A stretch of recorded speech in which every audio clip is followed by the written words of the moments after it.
recent study by the Lancet revealed alarming statistics. 50% of Indian adults, or 1 in 2, are physically unfit.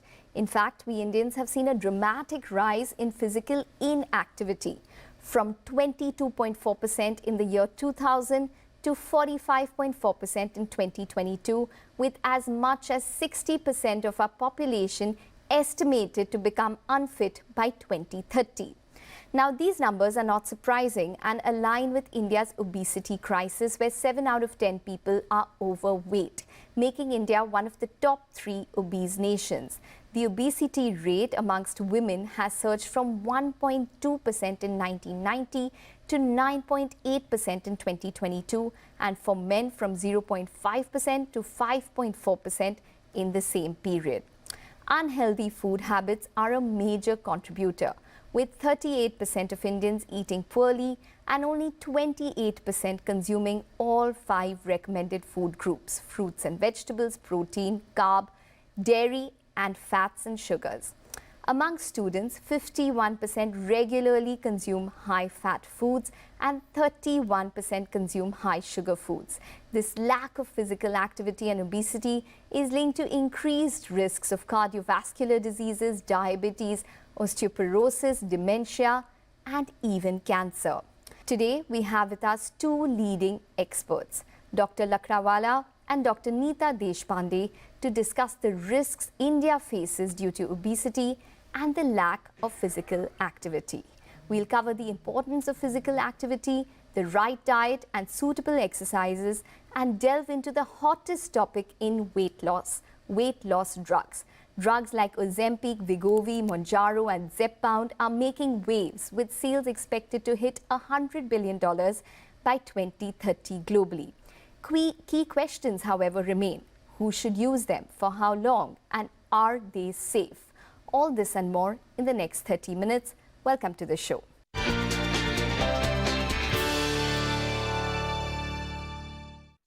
Well, Dr. Mufi, Dr. Deshpande, thank you very much for joining in. Well, Dr. Mufi, I'm going to start with you. The Lancet study says that 50% of Indian adults are unfit and not physically active. Why do you think that is the case? Hi, Ekta. Thank you for welcoming on the show. I think there are 2 or 3 reasons mainly. One, I would say, is urbanization and lifestyle. So urbanization, there was a 2023 study which actually showed that that's led to around 40% increase in lack of time for physical activities, only because people have adopted to motorization as transports, use lifts instead of climbing, and various other things. The next thing is in terms of cultural acceptances. So we as Indians don't believe, and there's a lack of mental awareness that exercise is regularly needed. And a 2022 study actually showed that 40% of Indians don't believe that exercise is required for sustained a healthy lifestyle. And finally, there was a 2023 study that showed high stress and long working hours. So what individuals actually said is that 45% of Indians quoted that as a reason for lack of time to exercise for having a healthier body. There are 2 other factors. One is technology. A 2022 study said that there's a 150% increase in screen time. Tablets, computers, phones. People are addicted to their Insta profiles or their Facebook, Twitter, whichever handle.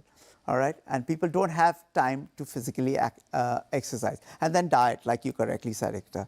There has been a 40% increase in processed food diets that Indians have consumed over the last 10 years or so. And that, including the added predisposition to having sugar. We have so many festivals and we are so addicted to sugar that that's a deadly cocktail that the Indians can ill afford. And that's why you are seeing not only one pandemic, which I believe we have already reached. We are the number 3rd country in the world to probably have obesity, but we are number 2 in terms of diabetes. And diabetes is a bigger problem than obesity alone, because that's taking lives, affecting our loss in man hours and affecting overall growth in India. Okay, absolutely. Well, we are one of the highest sugar consumers in the world as well, so it completely corroborates. Dr. Deshpande, thank you very much for joining in. Well, statistics say that, these inactivity levels can probably reach 55% by 2030. What do we now need to actively change in our lifestyle to help battle this? Right. So thank you for having me here. The first and foremost thing that we need to do is create awareness that physical activity matters, whether you are lean, whether you are obese, or if you're just centrally obese. The reason being that being slim does not mean you're physically fit, and you're setting yourself up for obesity later on. So physical activity can be preventive for obesity. So that awareness has to be created.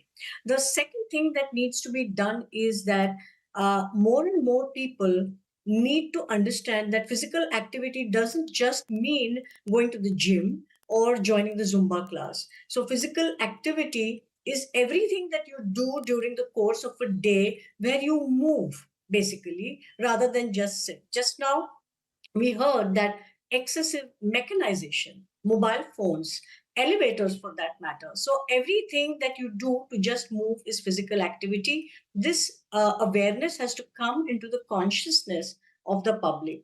The other thing is that policymakers also need to realize that you need spaces to walk.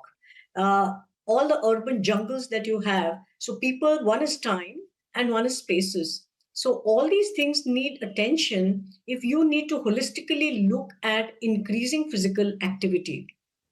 And the third thing that one can do is that, you take up activities that you actually enjoy. It could be dance, it could be Zumba, it could be Pilates, it could be anything that you enjoy doing because you're more likely to stick to it. But Dr. Deshpande, this regular physical activity has actually been linked to reduction in a lot of diseases.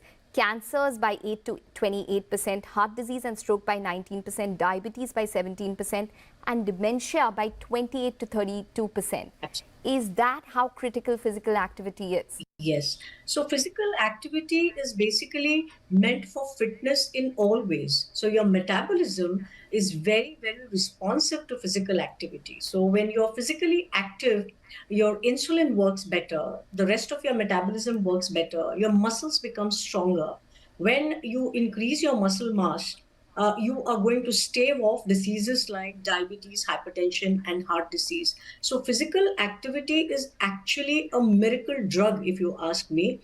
And each and every one, slim, not slim, obese, non obese, everyone needs to do.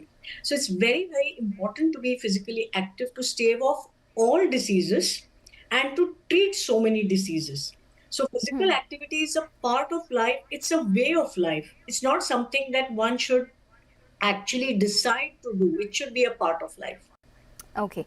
All right. Dr. Mufi, give us a recommendation on what is ideal physical activity then for all ages. If you could break it up for us age-wise. For example, how much and what type of exercise does one need regularly? Let's start with, say, children, go up to teens, young adults 35 to 50 years, and then say 50 years plus, and then 60 plus and 70 plus. So Ekta, I'll give you the split depending on the age groups. Okay, this is WHO recommendations.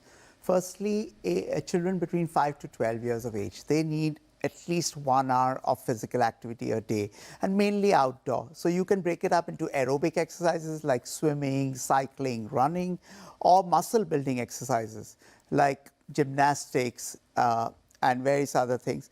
And then bone building exercise like jumping or running, all right? Because the kids at that age need it. Then we go into the age span between 13 to 17, or the adolescent. Here again, they need a minimum of 60 minutes per day. Again, usually outdoors, so your aerobic exercises include the running, the cycling, and the swimming. The muscle building exercises can become your body weight, like push-ups and sit-ups and resistant bands. And your bone building exercises continue to be jumping and running. Then you come into the main age group, which is the working age group, which is between 18 to, let's say, 34 years of age.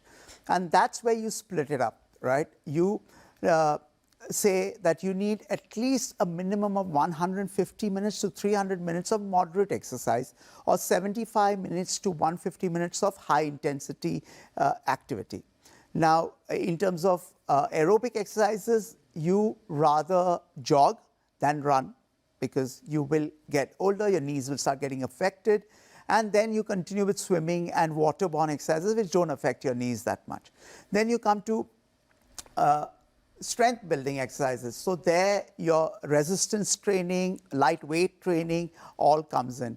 And eventually muscle building exercises, which again need to be done in terms of, let's say, rowing and various other things. Then you come to the age group between, let's say, 35 years to 50 years of age. Here again, you need at least 150 minutes to 300 minutes of moderate degree exercise or 75 minutes of high intensity training. What you need to do is you need to add in at least 2 days of muscle building exercise in this age group, because that's when your muscles start slowing down, your metabolic rate starts slowing down. And that's why you need basic exercises like maybe brisk walking rather than jogging out over here, which gives you the same intensity.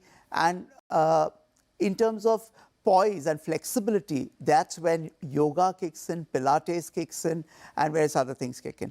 After 50, when you're, especially for postmenopausal women, and that's the big problem in India, we must understand that you need a minimum of at least around, you can say, 75 minutes across, or 100 minutes, you can say, across a week.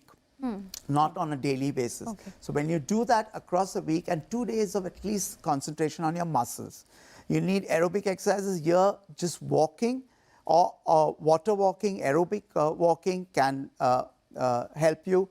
Then you need flexibility. So your Tai Chi or yoga really helps you. And then in terms of weight, please don't go out and do really heavy weights. Just your body weight or light weight would really help you to especially prevent postmenopausal muscle loss and bone loss. Okay. Yeah, that can happen. And eventually above 60, again, you need just that 100 minutes per week, and moreover, two days of muscle training. What they need to do is they need to get up off their bed. They need to mobilize, get down the stairs. If that's not possible and you can't manage it, go to the grocery, pick up your bag and go out. Small exercises. You don't need to jump, run or anything of that sort, but flexibility. So yoga, Tai Chi, all these things really help. How important is weight training? Because, some cardiologists have also linked it to probably being one of the most important things for good health in the long term. Is that the case? And weight training, if you could tell us, is it applicable across ages? Like I said, in the younger age group, muscle building is very vital, and bone building at least up till the time of adolescence. And then you go to the other end of the spectrum, the older people. It's very, very vital that you add in some form of physical activity, especially muscle, because what studies across the board, medical studies have shown is that muscle loss will happen, therefore you need physical activity to build up that muscle.